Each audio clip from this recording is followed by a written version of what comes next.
Welcome to my channel, Black Knight Scary. I'm so glad you found me. Please make sure to leave a like on the video as it helps my channel grow and reach more viewers. Enjoy the fresh content and subscribe now. And remember to click that notification bell so you don't miss a thing in the future. I know there are thousands of channels like mine that you could have chosen to listen to, so thank you for choosing mine. I truly appreciate your time. To have your story featured on an upcoming video, email the link in the description box below. Thank you all for listening. Sit back, relax, and enjoy these truly terrifying trucker horror stories. Story number 1. The hum of my Peterbilt is a second heartbeat, a low thrum that's been the soundtrack to my life for years now. Sky blue, gleaming even in the dimmest light. She's more than just a truck. She's my home, my office, and my very future. Every week I push her through thousands of miles, from the damp green expanse of the Pacific Northwest down into the sweltering forgotten corners of the Deep South. My entire life savings, every last dime, went into her. She's my gamble against the world, and until recently, I thought I was winning. The last run though, the last run changed everything. It was somewhere in the endless stretch of Alabama, the kind of place where the night eats the stars and the air hangs thick and heavy like a shroud. I'd pulled off into a rest area, not much more than a cracked asphalt lot swallowed by an ancient forest, not a single other rig in sight. Midnight, maybe a little past, the kind of darkness that feels wet, suffocating. I killed the engine, the sudden silence was deafening, and I curled up in my bunk, exhausted, dreaming of the next coffee stop and sunrise that wasn't just a faint rumor on the horizon. Sleep, however, was a luxury I wouldn't be afforded. A flicker of light, sharp and immersive, danced across the ceiling of the cab. Then another, brighter, cutting through the thin curtain. My eyes snapped open, a cold knot tightening in my stomach. Headlights. No, too erratic, too close.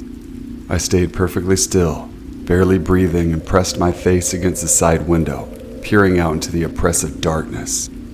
That's when I saw them. Two figures shrouded in the shifting beams of their powerful flashlights, their faces obliterated by the black holes of ski masks. They were moving around the back of my trailer, their movements furtive, purposeful, messing with my load. My heart hammered against my ribs like a trapped bird desperate for escape. What the hell did they want? What were they doing? Panic was a cold, sharp blade, but instinct honed by years of solitude on the road took over. I keep a handgun stashed under my seat, always. It's not for show. It's for moments just like this, for the things that lurk in the shadows that no one ever talks about. My hand found the cold steel grip, my fingers closing around it, a small anchor in a storm of terror. But I couldn't just shoot. Not yet. Not when they were just messing around. A different idea, barbaric and primal, seized me. My hand shot out, slapped the heavy horn button. The air exploded with a guttural, earth-shattering bellow, a sound that ripped through the silence and echoed off the ancient trees like a wounded beast. It was a roar of pure, unadulterated defiance. The figures froze, silhouetted against the weak glow of their flashlights. For a split second, they were statues, caught in the act. Then they bolted. Dropping their lights, they plunged into the impenetrable darkness of the woods, swallowed by the tangled undergrowth. Their forms vanished, leaving only the lingering smell of damp earth and the ghost of their presence. My breath hitched. They were gone. Just like that, scared off. I slumped back against the seat, adrenaline shaking every nerve ending, my hand still clenched around the pistol. They wouldn't come back. Not after that. They knew I was awake and armed. They'd find an easier target, right? I tried to convince myself. I tried to calm my racing heartbeat. After what felt like an eternity, I holstered the gun, my fingers still trembling. The silence that followed the horn was even more profound, more sinister than before. Every creak of the trailer, every whisper of wind in the leaves sounded like a footstep, but eventually exhaustion, a deep bone-weary exhaustion, began to reclaim me. I closed my eyes, desperately willing myself to sleep. to find some semblance of peace before morning. It couldn't have been more than an hour later, perhaps less. The world shattered. A deafening crack, splintering through the heavy glass of my driver's side window, followed by a sickening shower of icy shards everywhere. Cold night air rushed in, bringing with it the stench of wet earth and something else, something metallic and reeking of sweat. Before I could even fully register what was happening, 2 hands, strong and brutal, were clawing at my chest, trying to yank me through the jagged opening. They were back. Fear, hot and primal, incinerated every thought. These weren't just thieves. This was personal. This was pure, unadulterated malevolence. They wanted me. My hand moved on its own, a blur of practiced motion. The handgun was out, aimed blindly into the flailing shadows outside the shattered window. I squeezed the trigger. The shot cracked, impossibly loud in the confined space, followed by a grunt of pain. One of the figures recoiled, a dark mass clutching at his shoulder, his ski mask covered face twisted in agony. The other man hesitated for only a fraction of a second, his grip on me faltering. That was all I needed. I twisted, squirming free, my heart a jackhammer in my chest. They were both gone a moment later, swallowed by the pervasive darkness, their hurried footsteps crunching through the undergrowth, receding into the nightmare from which they had just emerged. I sat there hunched and shaking, the bitter cold slicing through the gaping hole in my window, the smell of gunpowder acrid in my nostrils. My breath came in gasps. The terror that gripped me wasn't just about the shattered glass or the bullet fired. It was the chilling knowledge that they had returned, that they hadn't been scared off, that they had waited, and that they had tried to pull me out into that suffocating darkness for reasons I dared not fully contemplate. The road ahead was no longer an open invitation to freedom. It was a gauntlet, a dark, endless stretch where the lurking shadows had teeth, and the silence could shatter at any moment. My Peterbilt, my beautiful sky blue investment, felt like a fragile cage, and I, the driver, was a target. The sun would rise eventually, but the night, I knew, would forever cling to me. Story number 2. The old Peterbilt was my sanctuary. For 10 years, the rhythmic shudder of the diesel engine and hypnotic glare of the yellow center line had been the constants of my life. But that night, the constant failed. The stretch of I-17, just south of Flagstaff, was notorious for being a black hole. No lights, no shoulders, just 2 lanes cutting through an endless, choking void. It was 3 a.m., the true 0 hour. I crested a small rise and the high beams caught something unnatural far ahead. A vehicle stalled in the slow lane. As I got closer, I eased down the jake brake, the sudden silence of the slowing engine already feeling wrong. The car was a cheap sedan, gray, completely dark and angled awkwardly against the guardrail. But it wasn't the stall that froze the blood in my veins. It was the way it sat. Every single door, driver, passenger, and both rear doors were sprung wide open, hanging like broken wings against the black landscape. Nobody was visible. No hazard lights blinking frantically. No figure waving a phone. It was unnervingly static, a perfect tab of sudden abandonment.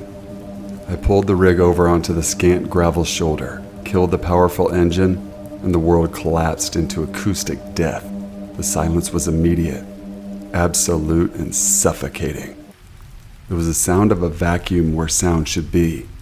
Even the distant wind seemed to have died. Hello? My voice sounded absurdly loud, swallowed instantly by the dead air. I grabbed my heavy-duty maglite, the aluminum cool against my palm, and climbed down. The instinct to help was a reflex hardened by years of the road, but a warning bell, ancient and icy, was ringing deep inside of me. This wasn't an accident. This felt like bait. I approached the open passenger door first, the beam of light slicing through the darkness. The interior of the vehicle was pristine, maybe too pristine.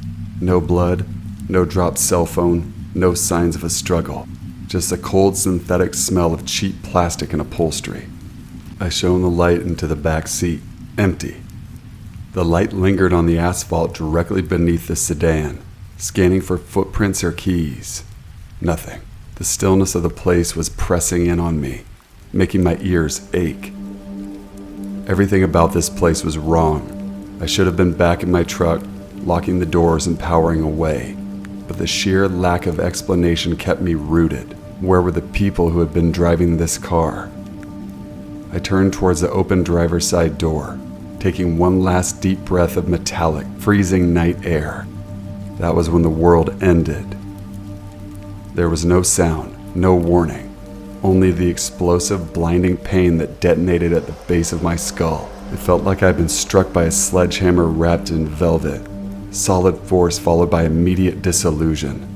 The flashlight dropped, the beam spinning madly across the highway before sputtering out. I felt myself falling into something bottomless and black, a void more terrifying than the night I had just been standing in. The last sensation I recall was a coarse texture of asphalt rushing up to meet my cheek. I woke up to the high-pitched, insistent beeping of machinery and the clean scent of hospital disinfectant. My head felt like an overripe melon ready to burst. A young police officer looking tired and vaguely suspicious was sitting by my bedside. "You're lucky, Mr. Hanson," he said, consulting a notepad. "A motorist found you 20 minutes later, laying half on the white line.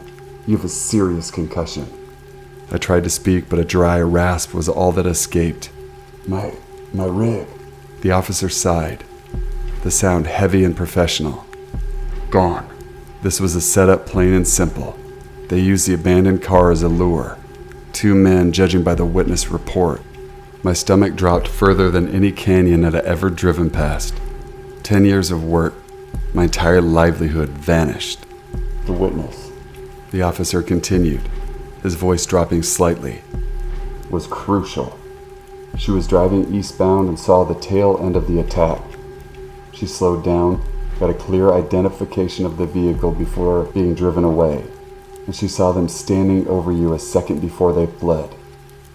He paused, adjusting his chair. The darkness of the room seemed to concentrate around his next words, making them heavy, lethal words. "She said that you had a gun pointed at your head before they climbed into your truck and left. She thinks they panicked when they saw her headlights slowing down. They meant to execute you, Mr. Hanson, and leave you for dead in the road." The words didn't register as information. They registered as a phantom sensation, the cold, hard press of metal against my temple and the suffocating silence of the night. This wasn't just a robbery. It was an inch-long escape from oblivion. I closed my eyes, the white hospital sheet scraping against my chin. The true horror wasn't the truck being gone.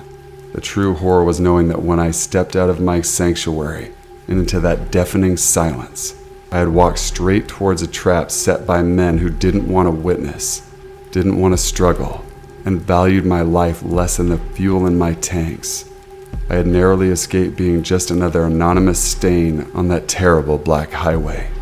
And every time I closed my eyes now, I didn't see the truck. I saw a shadow gripping a gun, framed by the gaping open doors of a silent, waiting car. That silence would haunt me forever. Story number 3. I was driving through Montana headed east, and my company had miscalculated my mileage, so I requested an emergency fuel up. I got a response with the nearest gas station that I could get approved at. It wasn't exactly close. I turned off the main highway and headed towards my stop. It's pitch black, there's no moon, no city light, and I haven't seen any headlights for over an hour. I'm cruising down the highway, and I see something in the middle of the road at the furthest extent of my headlights, so I slow down naturally as I approach it.